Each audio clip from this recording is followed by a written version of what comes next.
सिर्फ दिखावे का रिश्ता। एक गांव में एक बड़ा साहूकार रहता था। साहूकार बहुत पैसे वाला था। आसपास के कई गांव में उसका बड़ा नाम था। लेकिन इस साहूकार को अपने पैसों का, अपने रुतबे का और अपने नाम का बड़ा ही घमंड था।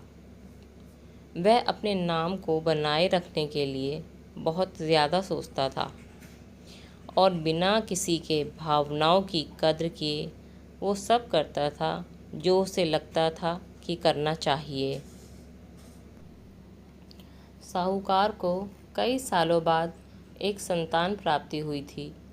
साहूकार ने अपने इस खुशी को मनाने के लिए अपने घर पर एक बहुत बड़ा कार्यक्रम रखा, जिसमें उसने आसपास के गांवों के सभी श्रीमंत लोगों को और सिर्फ ऐसे रिश्तेदारों को जो पैसे वाले थे उन्हें बुलाया था। पास के ही गांव में साहूकार की खुद की सगी बहन भी रहती थी। क्योंकि इन दिनों उसकी आर्थिक परिस्थिति कुछ अच्छी नहीं थी, इसलिए उसने अपनी बहन तक को इस कार्यक्रम के लिए नहीं बुलाया। साहूकार ने जिस कार्यक्रम का आयोजन किया था वह इतना भव्य था और इसके अलावा उसमें इतने प्रसिद्ध और श्रीमंत लोग आने वाले थे कि इस कार्यक्रम की चर्चाएं हर गांव में होने लगी। यह खबर उस साहूकार की बहन तक भी पहुंच गई। बहन को यह जानकर बहुत खुशी हुई कि इतने सालों बाद उसके भाई को आखिरकार संतान सुख प्राप्त हो ही गया। बहन ने सोचा कि भाई गलती से उसे इस बारे में बताना भूल गया होगा और अपनों को भला कोई न्योता देता है। भोली बहन ने अपने भाई के यहाँ उस कार्यक्रम में जाने की तैयारियां शुरू कर दी। जिस दिन वह कार्यक्रम था उस दिन बहन सुबह सुबह ही अपने भाई के घर जाने के लिए निकल पड़ी। रास्ते में अपने पुराने मैले कपड़े देखकर उसे ख्याल आया कि अगर किसी और के घर जाना होता तो मैं ऐसे कपड़ों में जाने की सोचती भी नहीं, लेकिन मैं तो मेरे अपने घर, मेरे मायके जा रही हूँ। वहाँ मुझे ये सब सोचने की कोई ज़रूरत नहीं है। जैसे ही वह मायके पहुँची, वहाँ का भव्य आयोजन देखकर वह बहुत खुश हो गई और उसे अपने भाई पर बहुत गर्व हुआ। वहाँ पर वह जल्दी से जल्दी अपने भाई को मिलकर उसकी खुशी में शामिल होना चाहती थी। वह तुरंत सीढ़ियाँ चढ़कर घर के अंदर प्रवेश कर गई। उसने देखा कि उसका भाई मेहमान के तौर पर आए सभी धनाढ्य और नामी लोगों का स्वागत करने में व्यस्त है।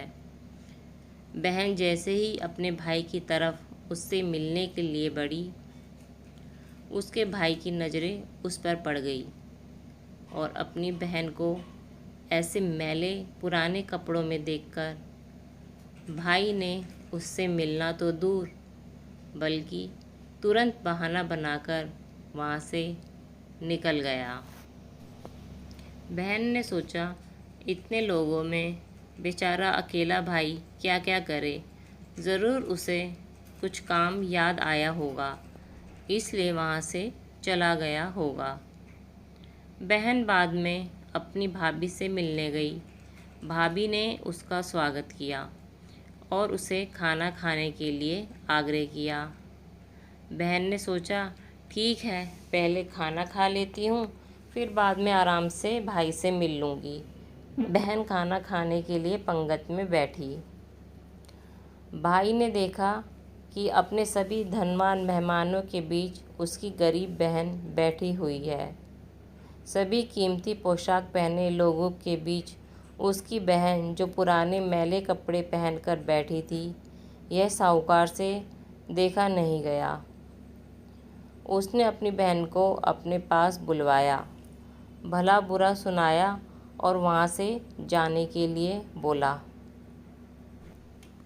बहन ने अपने सपने में भी नहीं सोचा था कि उसके साथ कभी ऐसा व्यवहार भी हो सकता है।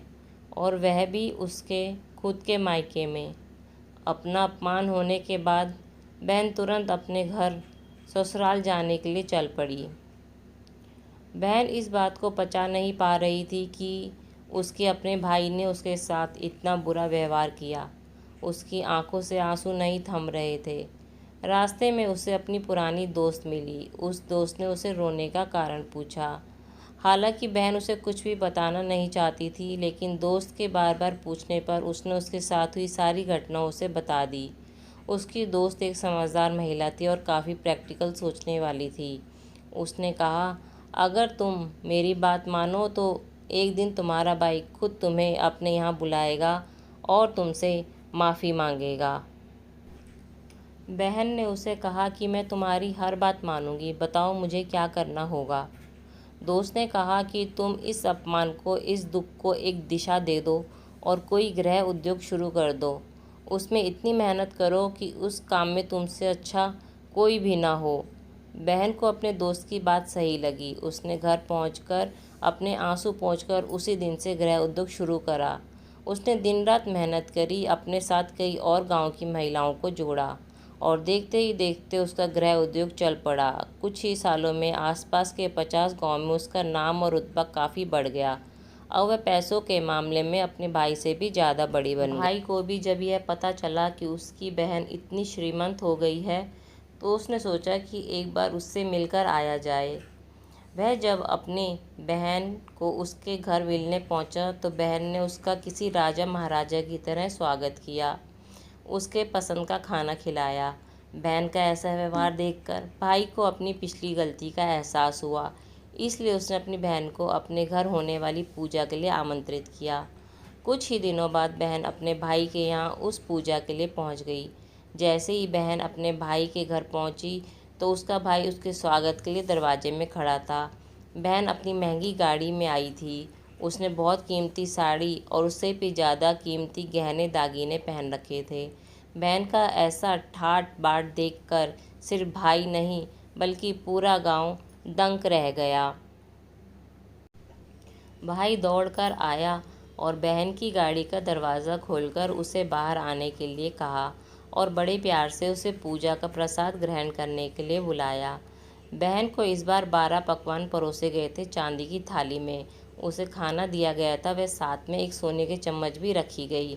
बैठने के लिए बेशकीमती पाट रखा गया। बहन को यह देखकर पुराने दिन याद आ गए, जब भाई ने उसे बिना खाना खिलाए भला बुरा कहकर वापस लौटा दिया था। बहन खाना खाने के लिए तो नहीं बैठी, लेकिन उसने अपने सारी कीमती वस्तुएं और जेवर उतारकर उस थाली के सामने रख दिए और खाने में से कुछ निवाले उन कीमती वस्तुओं पर रख दिए। बहन का ऐसा व्यवहार देखकर सभी हैरान थे। किसी को नहीं समझ में आ रहा था कि बहन ऐसा क्यों कर रही है। आखिर वह क्यों उन जेवरों को खाना खिला रही है। जब सभी ने उससे पूछा कि वह क्यों कर रही है, तब बहन ने सबके सामने बताया कि आज जो उसका इतना मान सम्मान हो रहा है, वह दरअसल उसका नहीं, उसके इन्हीं कीमती जेवर और महंगी चीज़ों और कपड़ों का हो रहा है, क्योंकि मैं तो अभी भी वही पुरानी साहूकार की बहन ही हूँ। अगर कुछ बदला है तो वह है मेरी परिस्थितियाँ और मेरे कपड़े और गहने। भाई ने अपनी गलती का एहसास होने पर इस बार अपनी बहन के पैर पकड़कर माफ़ी मांगी। बहन, जो पहले भी अपने भाई से निस्वार्थ प्रेम करती थी, उसने अपने भाई को माफ़ कर दिया और उसे गले लगा लिया। तो दोस्तों, पैसे सिर्फ हमारे जीवन को सरल बनाने के लिए है, जबकि रिश्ते जीवन में मिले किसी वरदान की तरह हैं। अगर उन्हें सच्चे मन से और निस्वार्थ भाव से निभाया जाए, तो पैसे खर्च हो जाएं तो आप बाद में भी कमा सकते हैं, मगर रिश्ते खर्च हो जाएं, टूट जाएं तो दुनिया का सारा धन भी आपको उन्हें वापस नहीं दिला सकता। अगर कहानी पसंद आए तो कहानी को लाइक करें और चैनल पे नए हैं तो इसे सब्सक्राइब ज़रूर करें।